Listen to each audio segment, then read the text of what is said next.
Здравейте, аз съм Геннадий. Аз съм Ваня. Аз съм Мария. И ние сме ученици от Търговска гимназия град Бургас. Статистическите данни са от особена важност при намер на отговори на актуалните въпроси на днешния ден, защото данните дават описание на изучаваното явление. На тяхна основа може да се изработи прогноза за бъдещото развитие на явлението. На базата на статистическите данни може да се разработи план за оптимално състояние на явлението, както и да се набележат конкретни стъпки за неговото постигане. Възможно е да се разкрият закономерности, които да подсказват какво би се очаквало като проявление на процеси от подобен характер.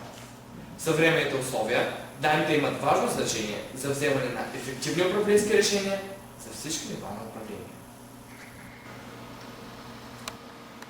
За да се постигне ефективно използване на данните в изброените направления, е необходимо те да отговарят на следните изисквания. Достъпност, което означава да бъдат вярни и точни. Пълнота, т.е. да няма пропуски.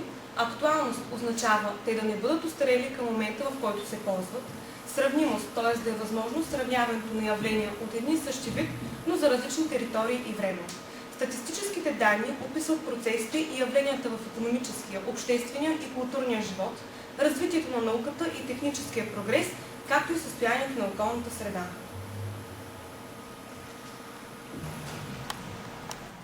От статистическите изследвания научаваме за броя на населението, трудовата му заетост, естествения и механичния му прираст и нивото на безработицата.